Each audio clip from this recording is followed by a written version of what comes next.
Mission list updated.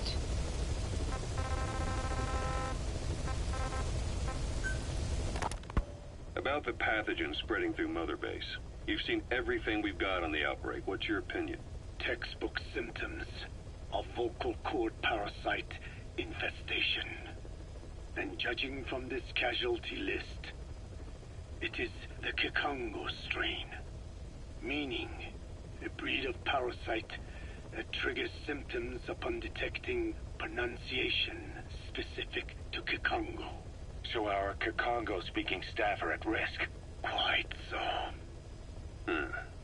He's right. All the victims do speak Kikongo. So they can survive if they just use another language? There is no guarantee. You're only dealing with the Kikongo strain. Other language strains may be present. You well know he was teaching them languages from all over the world. The Devil's House. Nzoya Badiabulu. There is no way to know how many strains he has at his disposal. So how do we keep them from becoming symptomatic? You mentioned using microbes. Use this. A type of Wolbachia. Introduced to a sample of the parasite. Wolbachia? A parasitic bacteria that colonizes the parasites, turning male to female and preventing copulation. You must cultivate more. What have you done with the infected bodies? Cremated to stop the spread of infection. But we did keep a few for study. Good.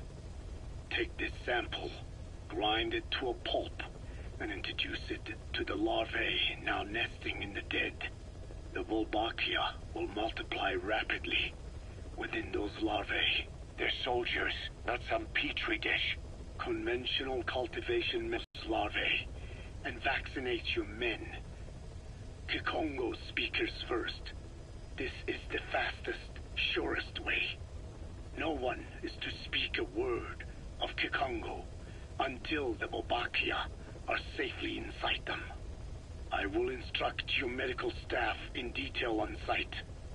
You have the appropriate facilities. Yes, but do not worry. I made a pact with your bit de Holone on the honor of the Dene. I speak no lies. Keep an eye on him. Will do. Follow me. I'll take you to the medical team. Now, we must wait for the Wolbachia to multiply.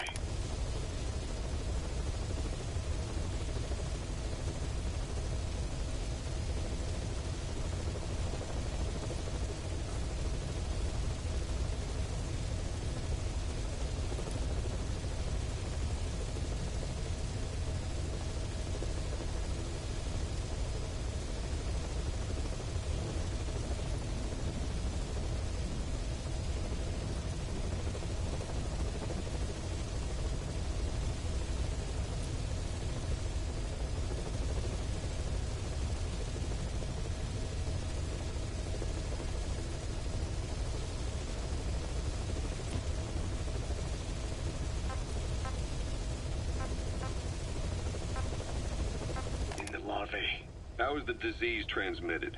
If it's carried by insects or rodents, then... There is no intermediate host. So... The vocal cord parasites lay their eggs in the larynx of the host.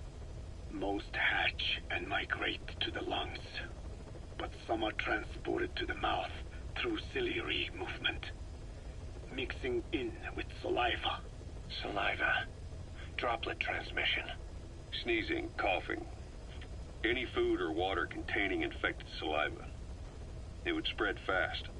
Indeed. And when the larvae migrate to the lungs, symptoms can resemble the early stages of a cold, making it easy. Larvae migrate to the lungs. It is as I said before. They mature by feeding on alveolar tissue. It is only then that noticeable symptoms appear in the host. And by that point, it's too late. He's infected everyone else. It's one hell of a weapon you've created. That is what Black Anna wanted. something that would spread easily. In truth, he's not the reason. But we will discuss that another time. The Wolbachia have multiplied. We're preparing to extract them and begin vaccinating. But is this really the only way? Sure, it'll prevent infection, but the cost? You would rather remove their vocal cords? No. Tactical communication's a linchpin of what we do. What if we were to ban the use of Kikongo? Insufficient. First, there's no guarantee that only the Kikongo strain is here. Second, there is the matter of how the parasites lay their eggs.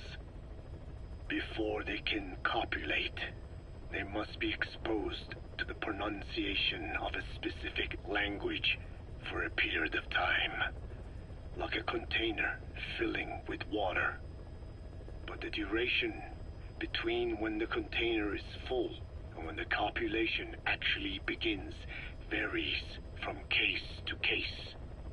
In other words, even if the infected stop speaking as a countermeasure, it may already be too late. The only true solution is to prevent copulation through the Wolbachia, or by physically removing the affected tissue. Do any antiparasitics work? It sounds as though you have already tried. Yeah. We tried every one there is, and nothing. I have yet to find a medicine that can remove the parasites. At best, it temporarily covers their ears. Why is that? Because the parasites are companions to us. To remove them inevitably harms the host. Companions? More than you think. And this is why the human immune system cannot eliminate them. Wolbachia, to keep them from becoming symptomatic. That should also contain the infection. How did this happen in the first place? It has to have been a Cypher spy within our ranks. If this is so, then why the Kikongo strain? If their intent was to wipe you out. Skullface said the remaining English parasite was close to the boss. If this latest strain was his doing, he wouldn't have tipped his hand. It is possible someone brought eggs onto the base without knowing. Stuck to their shoes, clothing. Well, that makes the most sense to me. And where did the eggs come from? You mentioned that your boss visited Nzoya Badiopulu. Sure, but his gear's disinfected immediately upon return. Then he was not the carrier. And not just the boss. All staff dispatched to high-risk regions were quarantined on the flight back. When the symptoms first appeared, we checked and disinfected all equipment used up to that point. Any and all prisoners, soldiers, materials, and animals extracted during missions were also quarantined. So, that just leaves... I have seen children around here. Where are they from? All over. Some were being held hostage at a mine. Then there were the troublemakers at Bwala Yamasa. Bwala Yamasa? Yeah. Their clothes, their things. Did you burn them? They're just kids. We couldn't. And besides, not one of them's shown symptoms. The parasites don't infect prepubescent hosts. Their vocal cords are not fully developed. Well, if infection doesn't occur in children... It is possible they carried eggs on their clothes, and the infection spread from them. Check the kid's stuff. I doubt there is any trace left by now. But if there is, some of those kids must be close to hitting puberty. How could we have missed this? The name Bwala Yamasa got quite a reaction from you. I'm guessing the Kikongo strain was released in that village. Cypher used that region to experiment with vocal cord parasite transmission. The Kikongo strain. The settlements around the refinery upstream of Yamasa were the proving grounds. They would infect one villager, then record transmission speed. Dangerous work. If they failed to contain the infection, it would slip into the surrounding regions. At which point the world found out about the parasites, making them useless as a weapon. Incredible they'd risk such a thing. The test site was densely populated too. A terrible place for such experiments. No doubt, they thought burning everything would wipe away all traces. The settlements were covered in oil anyway. Who would wonder if one day they caught fire? And so it did. They burned it all, living and dead. Those remains. But they miscalculated. Transmission speed was far faster than anticipated. It may have been the temperature, or hygiene standards, or perhaps the parasites reacted quickly to Kikongo. Whatever the reason, nearly all villages were swiftly infected, and the settlements reduced to mounds of corpses. Making matters worse, the dry season was ending. When it came time to burn the village, the Moneni River had swelled. Many of the bodies were waterlogged. Meaning they didn't burn completely. The corpses still contained viable eggs, and the larvae washed downstream. And when the people downstream drank that water, that marked the end for Yamasa. I learned all of this at the mansion. I warned him of the risk of eggs getting out. And? We are prepared for any eventuality. I get it. Putting the oil field back online. The oil leaks, saner. They plan to pollute the river, prevent the spread of infection. But the oil flow was stopped, and downstream the people of Masa village started using the water again. The PF soldiers deployed at the village were locals, spoke Kikongo. They were infected, and the kids survived. I've heard enough. And who stopped the flow of oil? Don't. We did. That confirms it. The source of the Kikongo strain infection was Masa village. And the children brought it here. It is no one's fault. There is no blame to be cast. The parasites, they were tested in other regions? Their physiology requires that they be tested under varied conditions. Another test site was in Afghanistan. So it was the parasites there. Both the Pashto and Tajik languages are spoken in the mountains of Afghanistan, and population density is low. Ideal testing grounds for how accurately the parasites target only the specified language. It is also relatively easy to prevent the spread of infection. And the results? The first test, I am told, was a success. Once the Pashtun Mujahideen... This is my safe fort. It was doubly successful. No Tajik Mujahideen or Soviet soldiers became symptomatic. So the parasites proved to be effective. What about the second test? Also supposedly a success. A Pashtun village was the target. However, the original aim was to obtain samples of the infected. In this, they failed. And the village? The Soviets enacted a standard scorched earth operation. That must have been the village where Malak lived, before being held captive at La Marjate Palace. Having had more time to think on it, the details shared with me may have been false. They are madmen who would do anything to cover up the truth. They certainly seem to like tossing their problems in the fire. As a boy, Skullface's life went up in flames.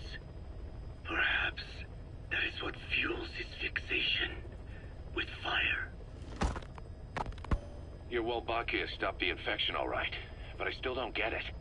How can a few bacteria change males to females? I know they're only bugs, but...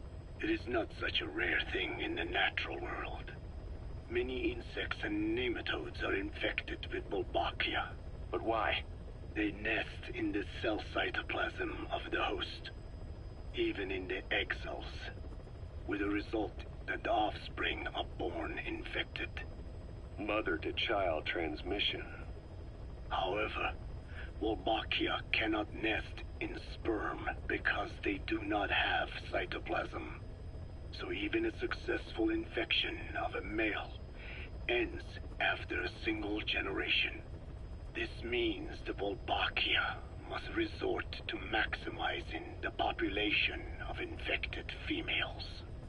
Sounds like an ethnic cleansing campaign on a tiny scale. Gender change from male to female is their survival tactic.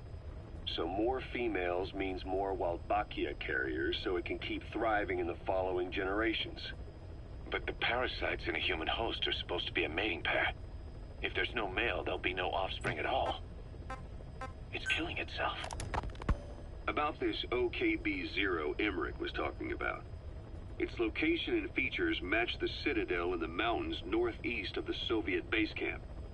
Built during the time of Alexander the Great, it was left in ruins following one of Genghis Khan's campaigns. Its occupants changed time and again due to war, and it was expanded on more than one occasion. Ultimately, it fell into the hands of the Soviet philosophers. The Soviet army was using it as the headquarters of its Afghan invasion force. But it would seem that Skullface's connections with the philosophers gave him license to develop Sahelanthropus there. And that's what Emmerich was doing at the place, before he got the axe. But OKB is a designation the Soviets use for weapon design bureaus. There's no way they'd have one of those in Afghanistan. And in principle, the numbers that follow OKB are always integers above 1. There is no 0. Perhaps this was a secret facility of the Soviet and Chinese philosophers dating back prior to World War II. Though it's more likely Skullface just picked a fake name that more or less fit the Soviets' pattern. He doesn't go there often, but he sure as hell won't miss this. They use the heliport on top of the tower for his visits. Start by heading for the heliport. Then wait for your chance to make contact with Skullface. It seems Sahelanthropus's armor is made from depleted uranium. That offers some serious protection. The U.S. military is planning on using it for its main battle tanks, too. Maybe that's where Emmerich got the technology. Uranium? They're using nuclear fuel for armor now? No. What they use for nuclear fuel is uranium-235, which is extracted from natural uranium. Depleted uranium is a byproduct of that process. Sort of like the leftovers, I guess. The garbage. Uranium-235 makes up 0.72% of natural uranium, whereas depleted uranium contains only 0.2%. What are the benefits of using it for armor? It's a pretty short list. Uranium's a heavy metal, like lead, meaning it can hold a greater amount of kinetic energy. But it also boasts a hardness closer to tungsten. That makes it an ideal material to use for, say, armor-piercing ammunition penetrators. But it's not the best choice for armor. Its volume is less than that of ceramics, but for an equal weight, you could end up with less protection. So why use it then? According to Emmerich, it came down to him being unable to source ceramics technology from a manufacturer. Plus, given that it's an upright walking vehicle, he wanted to reduce the bulk of certain areas. Despite all that, depleted uranium still makes for some tough armor, and Emmerich says it's been proven in live fire tests. It stops most Soviet tank shells. Code Talker, what are the metallic archaea? Volcanic craters spewing sulfur. Water hot enough to boil your skin off. Ocean depths of 800 plus atmospheres. Wastelands radioactive enough to kill you where you stand. There are groups of organisms that survive despite. No, because of living in such environments. I've heard about them. Extremo something. Extremophiles. By selecting certain species, then subculturing and repeatedly modifying them, I created a metallic offspring of pure archaea. They subsist on metals rather than organic matter. And some of them even consume uranium? Yes. Uranium enrichment archaea metabolize only uranium-235. As a result, they produce weapons-grade enriched uranium. How is that possible? Consider how plants fractionate carbon isotopes when they conduct photosynthesis. Nature possesses abilities beyond our imagination. So it was archaea that brought down your chopper? Corrosive archaea, yes. They oxidize metals, feeding off the energy in the electrons they receive.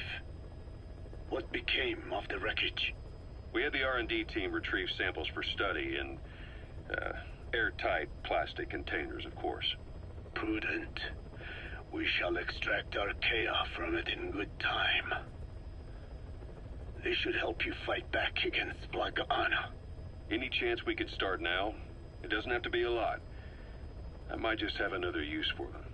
If it's only a small amount you need. That's fine. I'll get the R&D team to assist. Let's go.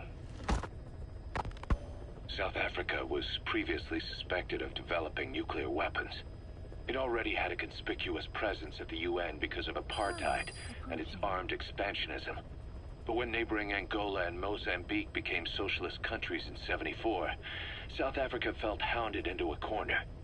So it accelerated its nuclear program to protect itself. 3 years later, the Soviets discovered a test facility, and 2 years after that, an American satellite observed a flash in the southern Indian Ocean. It said this was South Africa conducting a nuclear test with the help of a certain ally. Skullface used the situation in South Africa to get this ally to lend a hand. They both wanted nukes, so it was a mutually beneficial relationship. On the surface, anyway. I figure South Africa started getting serious about nuclear weapons production in '75. In '74, the government was still able to get by with bluffing that it had a nuclear arsenal. But the year after, word spread that an independent armed group in the Caribbean was crushed by Cypher for possessing a WMD. That's right, boss. What happened to you and your men was the reason South Africa decided to push ahead with nuclear development. A force independent of any country getting its hands on a nuke. That was a threat to the existence of countries everywhere. It wasn't just South Africa. Your presence pushed a lot of countries to get nukes. The world was scared of you. You were a threat to more than just the Cold War. If nations are gears in a machine, you had the power to smash them loose and watch the whole world grind to a halt.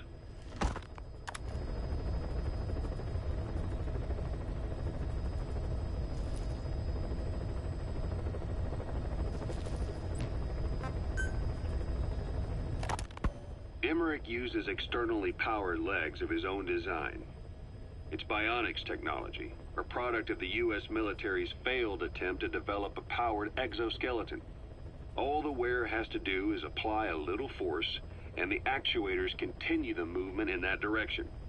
But his legs are unique. Instead of using a hydraulic mechanism, the actuators run off metallic archaea. That increases the actuator's reaction speed and also enables him to lock and release the joints at will. The legs are a nifty little gadget, but they have two clear weaknesses. First, they're dependent on external power, maybe because he built them knowing he couldn't leave his lab. There's no internal battery. That's why they won't work if they aren't plugged in. Second, and this is more than just a weakness, the legs are directly connected to his bones. Could be to minimize signal loss in the order's output to the legs and the drive response from them. Either way, Emmerich has used bolts to attach load-bearing parts directly to his femurs, probably by mimicking surgical treatment for compound fractures and the like. But the end result is those legs and his body are fused together, and that appears to be how he's able to move them so precisely. But that also means that any shock to the legs would be delivered right to his bones by way of those bolts. The same is true if he encounters the corrosive metallic archaea. If the corrosive archaea ate into the exposed bolts, they'd reach the endoskeleton parts and eat through them too in the blink of an eye. The doctor's bones are full of holes to accommodate all the bolts. They're like sponges. If he were to lose the reinforcing parts, even the tiniest bit of force or weight would snap his bones. So when I dangled those corrosive metallic archaea in front of him, he realized straight away what would happen. Life wouldn't be worth living if he lost those legs of his. I'd bet that is what the doctor fears the most. I just helped him imagine what it would be like. Thanks to that, I got the information we needed without either of us getting hurt. You know how he is. He's probably already over the shock.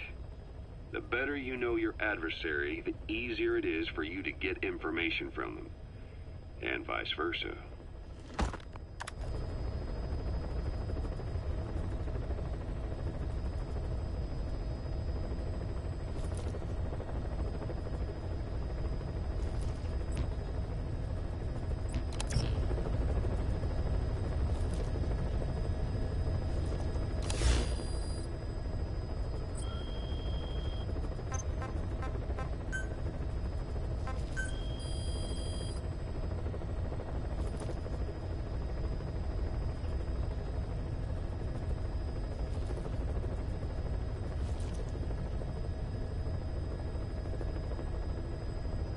Please specify a project.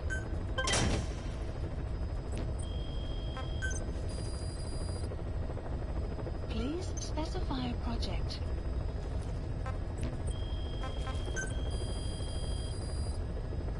Please specify a project.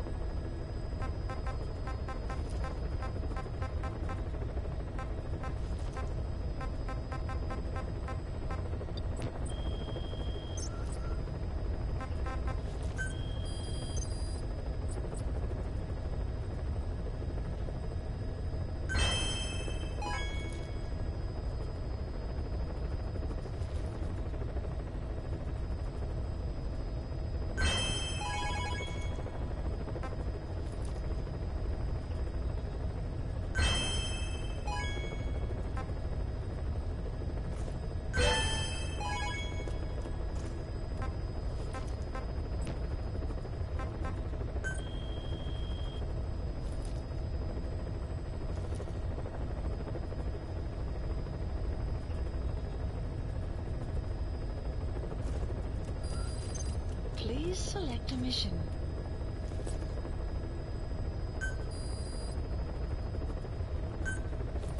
Unit dispatched.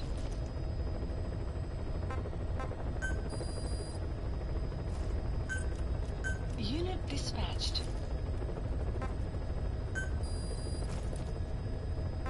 Caution, rain approaching.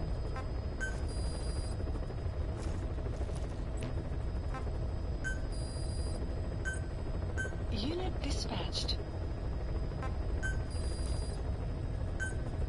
Unit dispatched.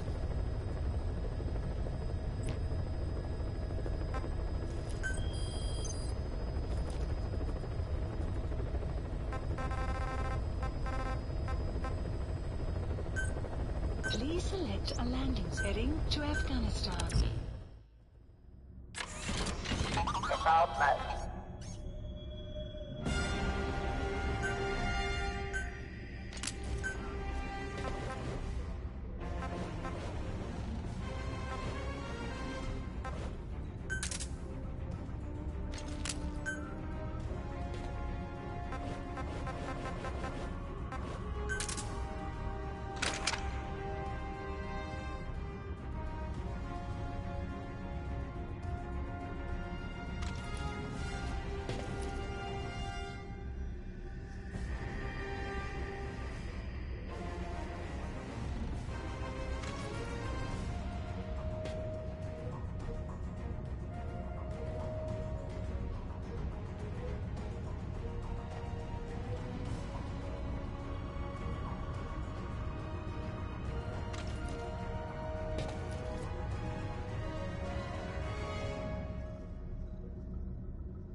Analysis complete. Analysis complete.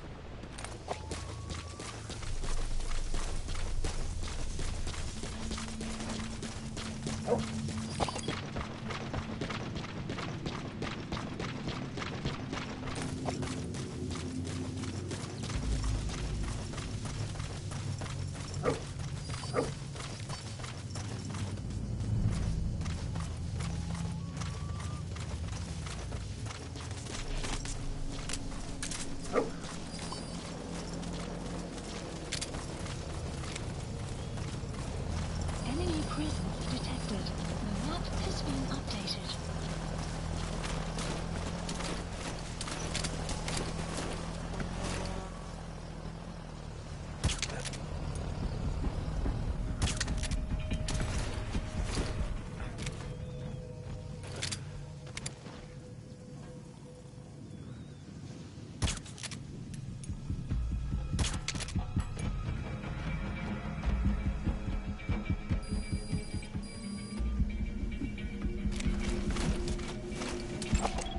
Analysis complete.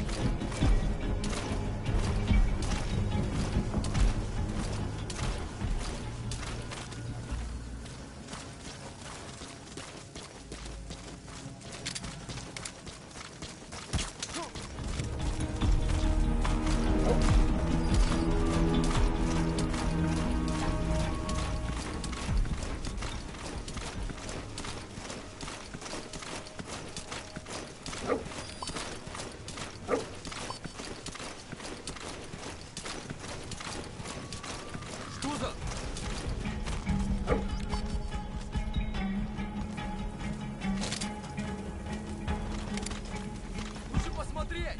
Иди за мной! Понял? Какого? Что там?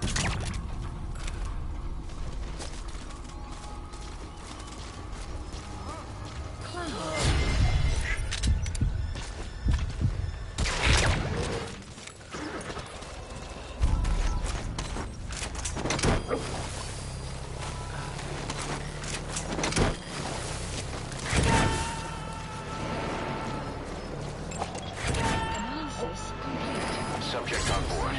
Leave the rest to us. Extraction arrived at Mother Base.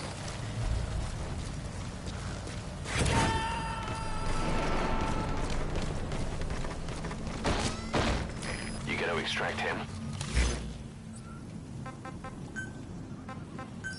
Please select a landing zone. Support helicopter Roger. requested.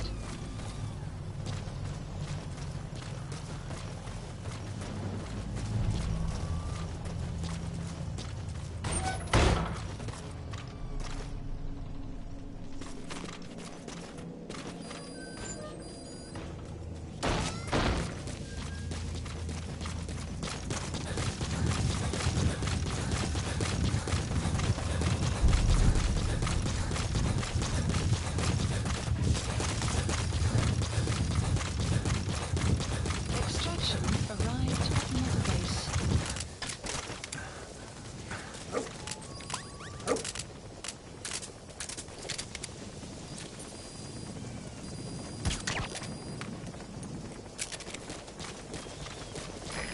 This is B-Quad. Arriving shortly at LZ.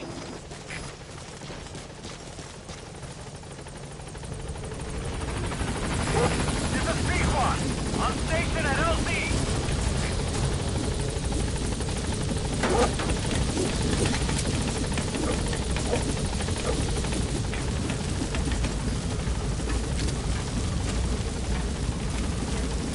Gaining altitude.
Specify a project.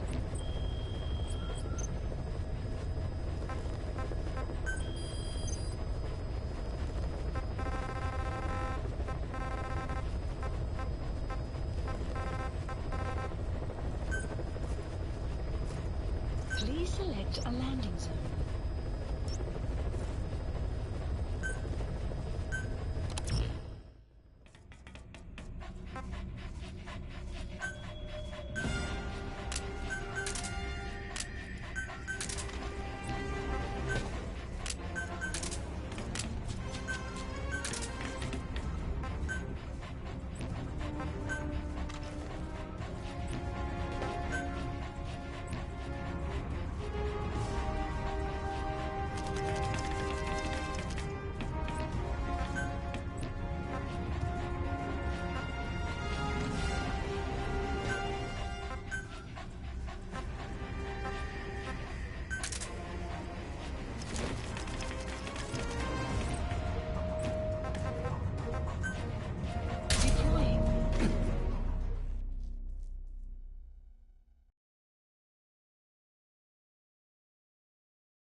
Analysis complete.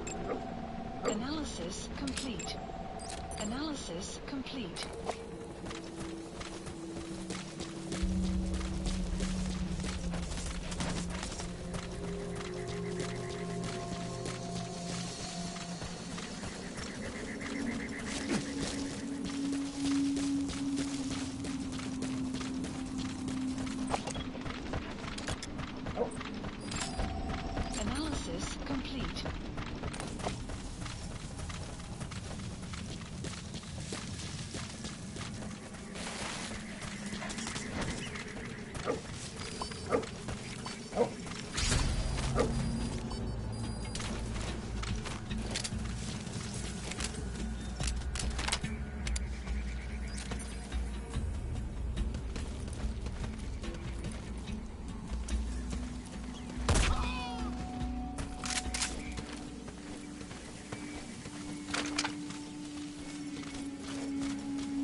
get down. The enemy sniper. Stay low and crawl along the ground. That should enable you to sneak past enemies. Это КП, понял. Будьте начеку. Выкрутите врага. Конец связи.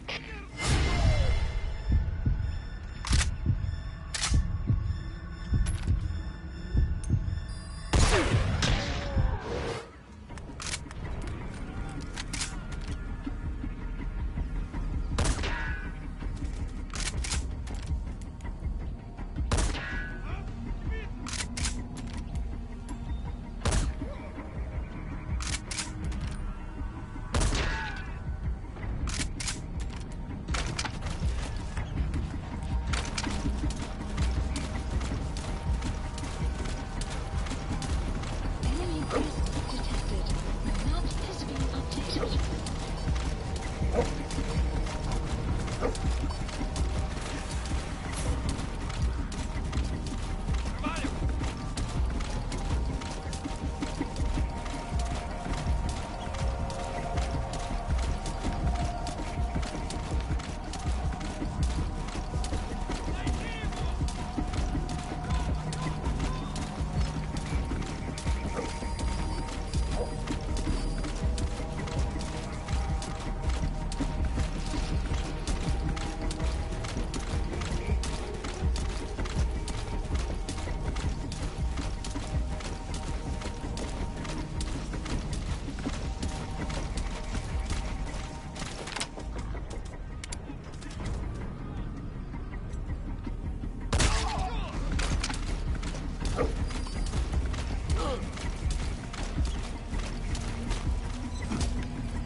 That's the target.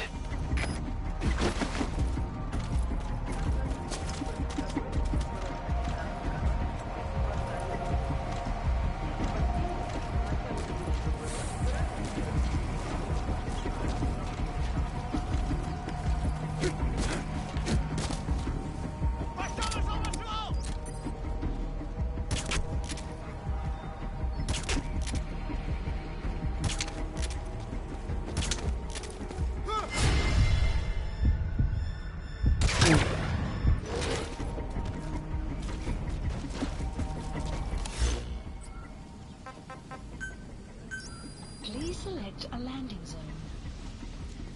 Support helicopter Roger. requested.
Please select a mission.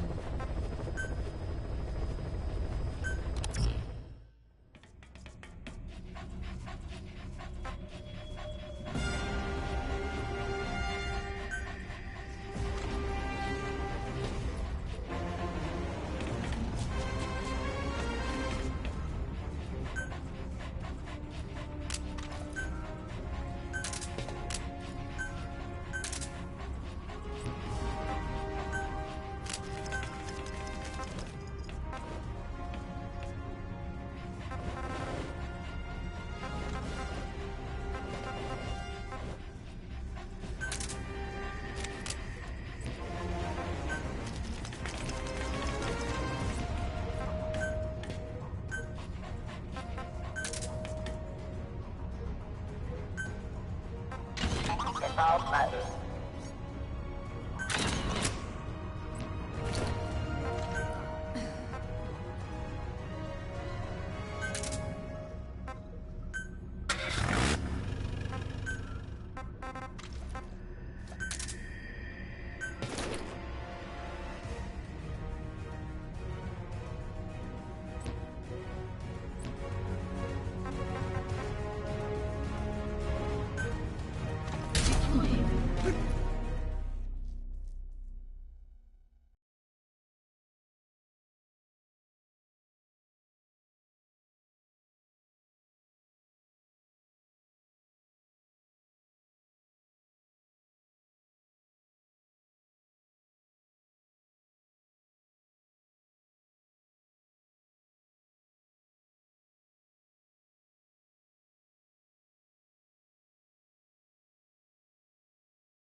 That's where Skullface is keeping Sahelanthropus before setting it loose in Afghanistan.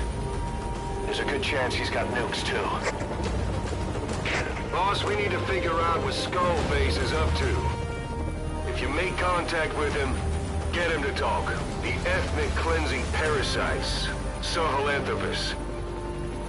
Find out what his plans are.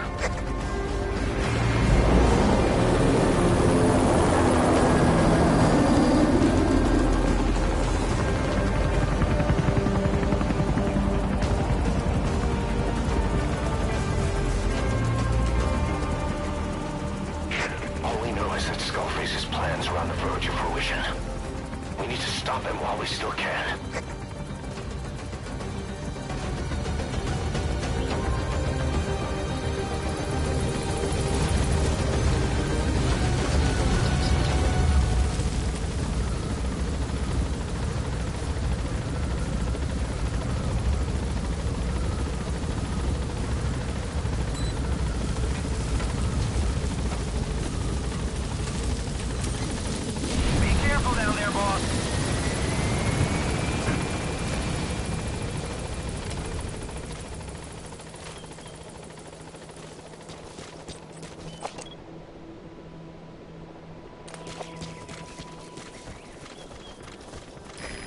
soldiers in that area are all dead. Apparently XOF unleashed the Russian parasite strain. To isolate the facility, they first spread reports of a chemical weapon leak. The infection won't spread into the surrounding regions. Still, I think they just exterminate the men who work with them all this time. Skullface must be making his final play.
Snuck into the cargo on board the chopper.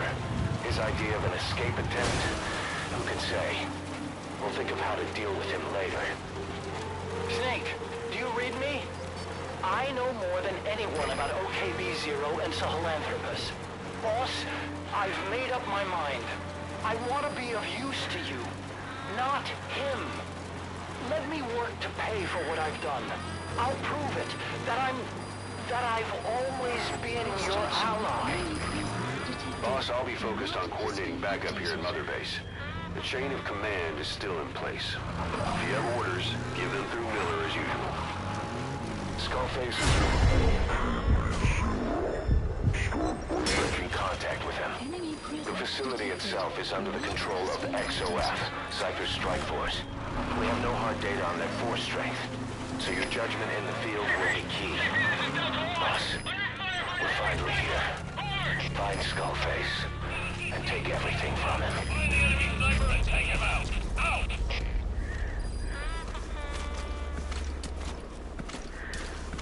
Enemy presence detected.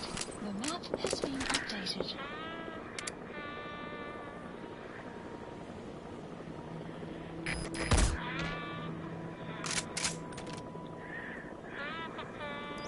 Enemy presence detected.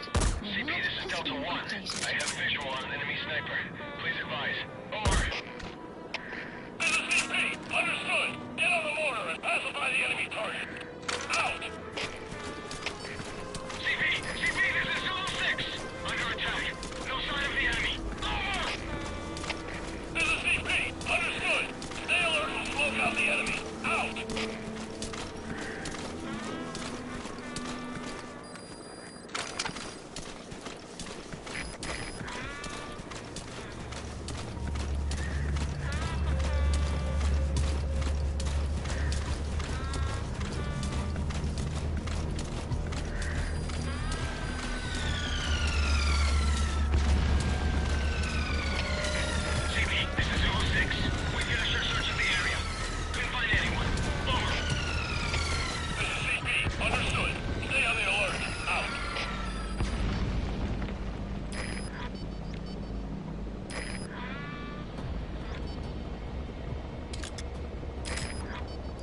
XOF has occupied the facility. Skullface must be close. Analysis complete.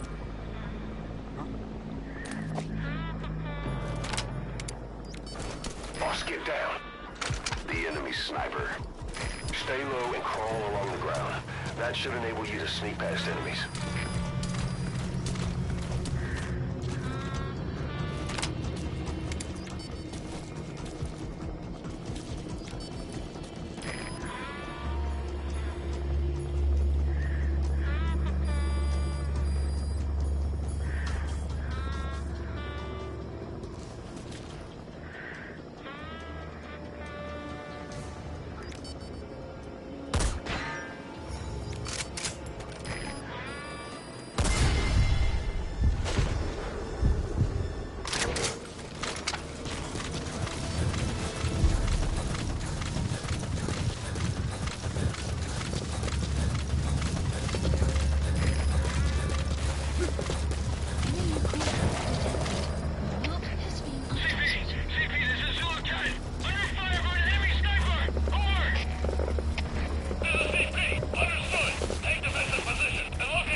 gates to go. Still all quiet at the silo. Extraction. No sign of Skullface or his Goliath. Surely they can't already have... No, never mind.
All right, you're through the second gate.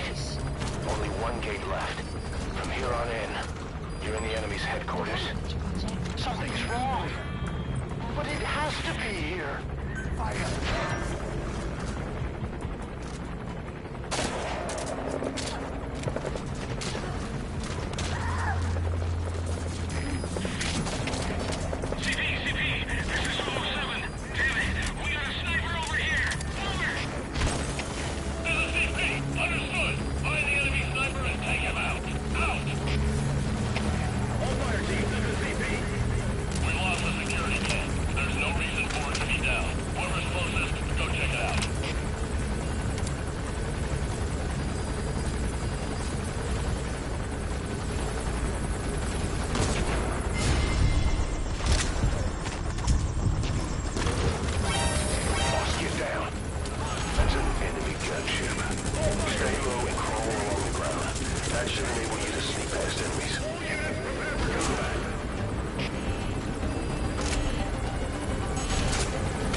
squad. Approaching position.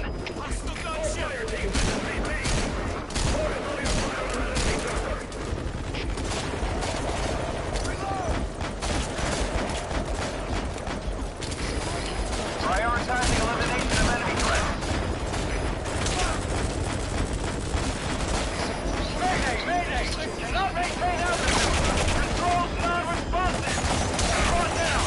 Take one down.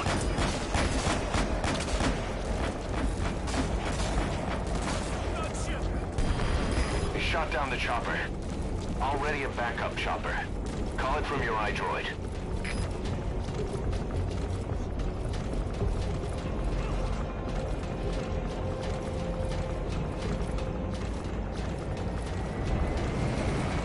Stop coming after you. Boss, it might be a trap. His ride has arrived. Don't let Skullface get away. Stop him at the heliport.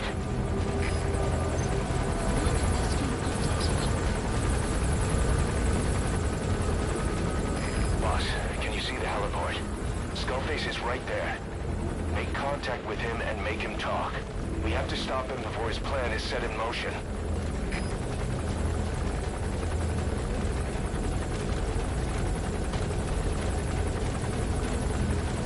Sahelanthropus is somewhere inside there. First of all, make contact with Skullface. Don't kill him yet. We need him to talk first.